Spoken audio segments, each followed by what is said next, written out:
viewers, welcome back to what is set to be the final series, or the final season, of the series with Thames FC. That's right, after a long campaign of years on years on years. And actually, if we take a quick look at the history of Thames FC, you can see it's been quite the journey. A lot of seasons have gone by, and started in 1819, coming to 38, 39. 20 years the Sabres gone for, and this is our 21st season. Will it be a special 21st year? Let's hope so. Now, if you didn't see the last episode we did, it was a live stream. It was quite long, I understand, if you didn't go through and watch it all. Here is a recap of the transfers we've made so far this summer. The window's not quite closed. We have the Community Shield today against Manchester City, so that's exciting. At Wembley, our new home ground, so our home fixtures to kick things off. Lovely stuff. So let's start with a couple of outs then, and Edson Jose is the first one to leave the club. Brought in as the libero backup. We then ditched the libero, but £15 million brought in for a player that played 5 times for me last season. We'll take it. He's transferred a lot as Edson Jose. I feel for him. It's my fault, if anything. And Robbie Edmund has gone off to Hull for £2.2 million. His contract was pretty much up. He was on quite a lot of money as well, actually, so he's gone. Hasn't featured too much in the last 2 seasons, whereas he was prolific in the Championship, and that's how he'll be remembered, not for this short spell that he's just had now. So that takes us to the ins then, and Mikey Wagstaff is the first, a name you may well be familiar with, an England international, and with Robbie Edmund leaving, I needed some more English players to fill the quota, and a striker is what we really needed, a backup in those forward areas, and you can see he's been at Southampton. I think he's probably scored against me on a couple of occasions.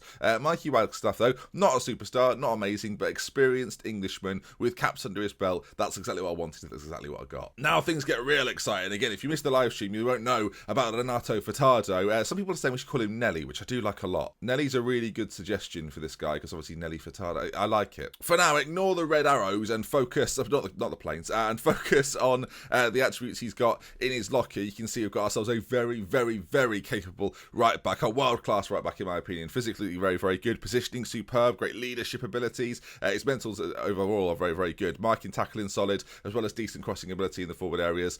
I like what we've got here. It's very good. Has his crossing gone down a little bit? I feel like it might have done. And finally then, the man you've been waiting for. It took until the end of the live stream on Friday, was it, to get to this, but Giovanni Octavaro, the Colombian. Giovanni's probably what I'm going to call him for the majority of this series. The 6-foot Colombian, who I've mentioned a few times, who was at Sunderland, we brought for £145 million.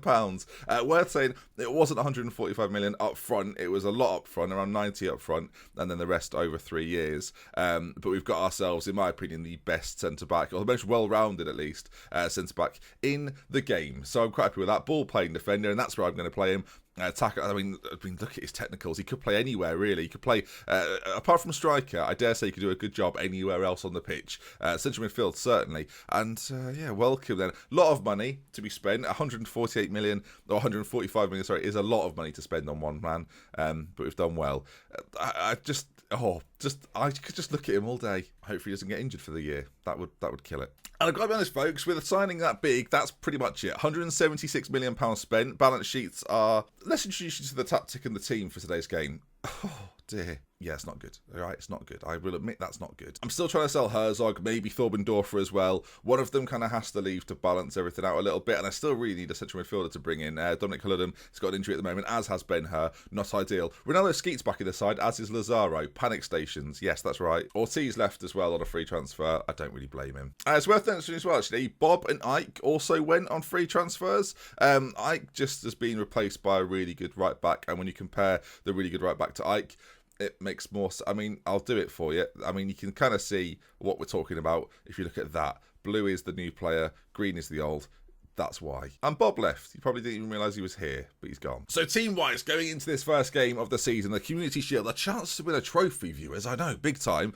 Calvo will be in goal. Lots of people are saying we should get ourselves a world-class goalkeeper. I think we have one. He might just not be there yet. Give him a year or so and he might be there. We don't really have a year, I'm aware. 6'6" of goalkeeper, though. Always loved that. Furtado and Octavio. Taro. Oh, that's hard now. Giovanni. Furtado and Giovanni will be in the back line then alongside Ericsson and Diallo, who keep their spots from last season. Ericsson has actually moved across, though. he's going to play over Insigne for me. Jimenez and Dorfer in the centre. This isn't a long-term solution. This is just because Halun's out injured. Jimenez would play as the box-to-box, and Halun would play as the deep line playmaker ordinarily when fit. Obrek on the right-hand side. We'll talk about that in a moment. Ferreira in behind Fiore, and Makar on the left. Of course, no Ben-Hur today, so Fiore gets the start. And still, worth remembering, a very, very good striker. So don't think, oh, we're weaker there than normal. And we've not brought in a right midfield, though. We still have Miquelino, and that's kind of it, really. So I thought, well, we do need a new one, Ben, but do we already have one? Again, mentioned this on the live stream yesterday. If you want to see that in more detail, please do. But you can see there, Marinko Obranek. I think we've got Nich. It's Obranek. I'm aware, but I don't say that. Very, very quick. Great crossing ability. Great finishing ability as well. Hence, he's sort of naturally a striker. But I think as a winger, could be a real star. You look at the attributes required. I mean, last orders. You look at the attributes required, and you can see that he's very, very capable in this area. So this is sort of this final season. That's where he's going to play. I'll give you a reference, an old reference for anyone that remembers Salford. Casca. He's very much like Casca in that I'm moving him in a different place. That was Salford, wasn't it? Was it Salford? It was that or Swindon. I know it was red. I've done a lot of saves. There's been a lot of people gone through my doors. So sorry. So let's get into this then. First game of the season. We're just going to play the Community Shield today to get things underway so I could introduce you to a few new players. And let's see then. Manchester City, of course, the league winners from last time out. Also won the FA Cup, hence the situation we've got ourselves. Number 6 for Octavio. And Wagstaff, who's an England international.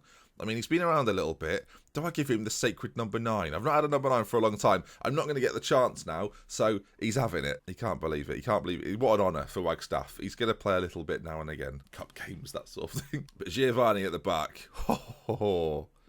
I am excited. City going with a 4-4-2 system. They've got Bergstaller up front, who's not bad. German, £52 million. Not, I mean, you say it's 52 million like it's a lot. Look at Giovanni, 105 million. I've lost the plot. I should clarify, in every save I've ever done, people always said, blow the budgets, final year, blow the budgets. 20 years in this job, I blew the budgets. It's happened. All right, then let's see how we get on at Wembley. Of course, our new home. We're going to have to come accustomed to it very, very quickly. That could be a struggle. It's a big old pitch, but that might favour us. Okay, then. Thames at Wembley Stadium. We can get rid of this. Of course, there's no league table as it's the Community Shield. And let's try and get a trophy in the bag. Now, let's not forget, City won the league last year. Only just, but they are a very, very good team. And this won't be easy. And we're very creative in the middle. Maybe too creative, which is going to be curious, as they've got a little bit of possession here. Forward. They've got a chance very early on. Not Calvo's greatest moment. We're 3 minutes in. City take the lead. I mean, we've not defended it, really. Ericsson is, he misses the header there, doesn't he? Jumps to nothing. And then Calvo forgets where his goal is. It's 1-0 City. Not great. Free kick to City now. Could it be 2? No, good. We're on standard flexible. I'm starting quite basic at the start of this season, just to seeing where we lie. I mean, we're not actually the home team, but let's attack them a little bit. 4-4-2, there's gaps to be had there. And Ferreira is the key man.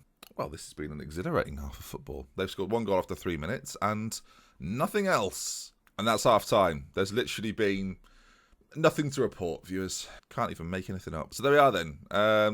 A relatively even half with 1 clear-cut opportunity. Thrilling. Let's say if we're not doing badly at all, if everyone continues to work hard, we'll win this. I'm on board. I'm tempted to go to the counter-attack as well. Something we've not really done all that often, but I'm going to give this a whirl. Pass into space. A little bit more direct with the passing. Let's just see. We've got some very creative minds out there, but they're not really creating. So let's go a little bit more direct. Up to Fiore. He's very quick. Last man sort of situation. Let's give that a whirl. And with that in mind, let's make him an advance forward. We've got players on the bench who can change this game. The likes of Herzog, the likes of Miquelino. So we've got options out there. Because so far we're seeing very little. And with half an hour to go, we're actually going to bring Miquelino on, but we're going to put Obranek up front. So this playing him out on the right thing, it's changed quite quickly. And Ferreira's going to become a playmaker. Why not? He was naturally a playmaker in his early youths. So we're going to give that a go. Miquelino's come on and banged his head already. Who does that? How'd you come on and instantly do that? I mean, there's 15 minutes to go, and I mean, this is very boring. We're seeing nothing. Nothing as a cut. Just one. I'll shout at them. Get creative, please. Somebody do something. Oh God, no Ben-Hur. I mean, this can't be the first game of the season. Come on. I mean, hello. Nothing's happening. Okay, well, I'll force it if I have to. We'll just do this. I mean, final few minutes. Can we find a breakthrough there's a highlight? Come on. There's about a minute and a half to go at the end of this game. Is there an opportunity? We've kept a clean sheet in the second half, so Giovanni can be pleased with that. Although the first half nicked so good as Herzog finds Obrnek. And is this our opportunity to strike back into this game? I hope that wasn't it. Oh, Giovanni there gets up well, wins it. And now Dorfer finds Mackay. And the overload in the middle, perhaps. Obrnek finds Herzog, who's shot on goal. I mean, let's be honest, viewers. It's just been nice to see a shot on goal. 40 seconds left. It's not looking good. But as this is one of the only highlights of the game, I actually can't believe this. Pause it there. We may well score from this. But apart from their goal, and whatever that incident there was, on that bar there is nothing to report apart from now. I mean, Obrnek, it's a chance, is it? I mean, here we go. Mackay, ball in. It's got to be good. It's not good. It's keeper's ball. And this has been bizarre. Obviously, I can't foreshadow what these episodes will be. I wouldn't have picked it to be like this. A very drab 1-0 defeat in the Community Shield. That's not how I thought I'd entice you into this final season. It's really not. I was thinking 4-3, maybe even a bottle job. Because at least you like those. No, not even that. Thames 0, City 1.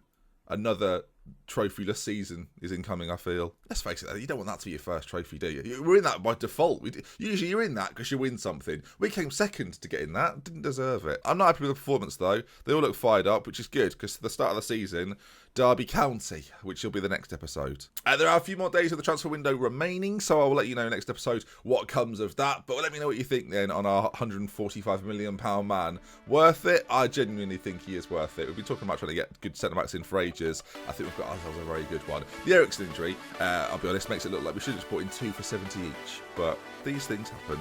And then Michelino's got a head injury, which he can play through because he's gashed his head, right? He's not still see. So next episode will kick things off in the league campaign with Pride Park and Wembley Stadium. Derby and Stoke to come in that one then, and hopefully we can consider ourselves favourites for the upcoming season. If you take a look at the season preview, you can see that we're sixth.